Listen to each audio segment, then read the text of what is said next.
सुरक्षित नहीं है। मणिपुर में जाके देखते हैं किस तरह से बेशर्मी से हमारी बेटियों के साथ अत्याचार हो रहा है। हमारे समाज में बेटियों को बराबरता का हक देना चाहिए। जिस तरह से हमारी माएँ, जिस तरह से हमारी बहनें खेतों में काम करती हैं, इस तरीके से जैसे गाड़ी के दो पहिए होते हैं, इसी तरीके से समाज में ये मर्द प्रधान समाज में बेटियों की भी उतनी ही इज्जत होनी चाहिए जितनी आदमियों की होती है।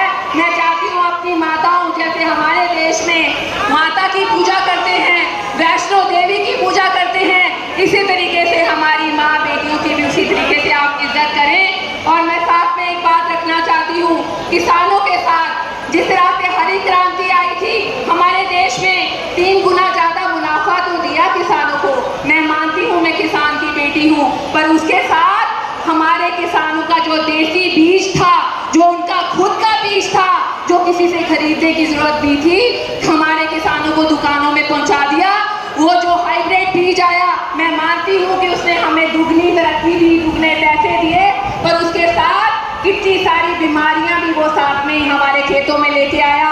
कितनी सुंडी की वार होती है, कितने चिट्टे मच्छर की वार होती है, वो किसको भुगतने पड़ता है? हमारे किसानों को भुगतना पड़ता है। वो एक ही दुकानदारी है, वो एक ही कंपनी है जहाँ से वो बीज आता है, जहाँ से वो स्प्रे आती है उसके ऊपर डालने के लिए, वहाँ से ही वही कंपनियां कैंसर की बीमारियों का इलाज बनाती हैं। और फिर बोला जाता है स्प्रे मत डालिए, अगर स्प्रे ज्यादा डालेंगे तो सरकार किसान का अनाज नहीं देगी। तो किसान क्या करे?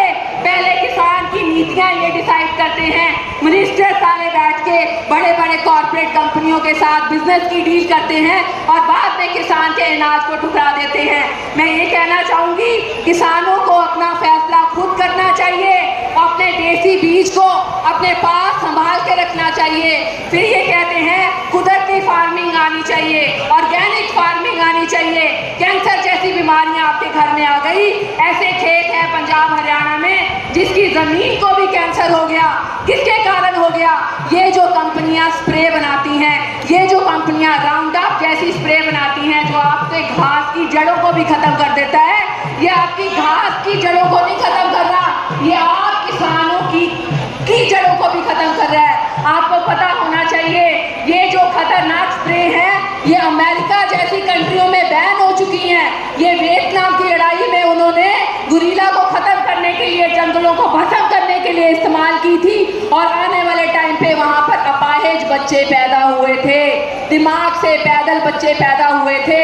आज से 15 साल पहले, 20 साल पहले किसी भी गांव में अपाहिज या मेंटली डिस्टर्ब बच्चे इतने पैदा नहीं होते थे जितने आज की तारीख में होते हैं। वो उसका कारण ये स्प्रे और ये राउंड अप जैसी स्प्रेयों का कारण है। तो हमें ये समझना चाहिए कि ये जो हमारी गवर्नमेंट की नीतियां हैं, हमें इनसे सोच समझ के इनकी चीज़ों को इस्तेमाल करना चाहिए।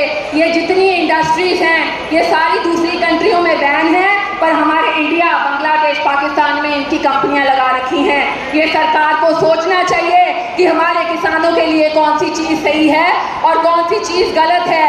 आपने किसान आंदोलन में एमएसपी की बात की, आपने एमएसपी को फिक्स करने की बात की, उसके बाद आप आज तक, मैं कहती हूँ, दाल के ऊपर, गेहूं और सिर्फ चावल की फसल के अलावा ये किसी का एमएसपी का कोई फिक्स प्राइस नहीं देते। क्या हमें दाल उगाने की जरूरत नहीं है? आज की तारीख में हमें मूंगफली उगाने की जरूरत नहीं है जो ये पेस्टिसाइड की कंपनियां लेके आती हैं, स्प्रे की कंपनियां लेके आती हैं। इससे अच्छा तो जहाँ पर किसान की खेती होती है, मूंगफली की खेती होती है, वहाँ पर मूंगफली की इंडस्ट्री लगाई जाए ताकि किसान को भी फायदा हो और गवर्नमेंट को भी फायदा हो। किसान की मूंगफली की फसल भी ली जाए, वहाँ से गन्ने के लिए मिलें लगाई जाए ताकि किसान को भी बोनस मिले और सरकार का भी फायदा हो। ऐसी नीतियां लाने की जरूरत है हमें अपनी सरकार की, और ऐसे नेताओं के साथ चलने की जरूरत है। जैसे छोटू राम जी ने कहा था कि किसान जो है वो एक देश की, हमारे देश की रीढ़ की हड्डी है।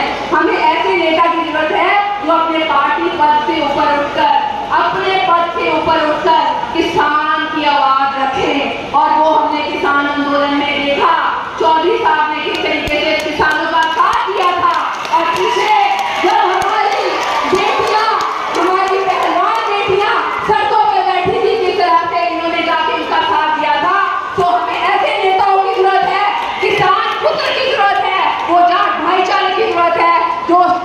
पद पे बैठ के किसानों की आवाज़ रख सकें। लास्ट में मैं सिर्फ 2 नारे लगाऊंगी जो हमेशा मैं किसान की शेर से लगाती आई हूँ। किसान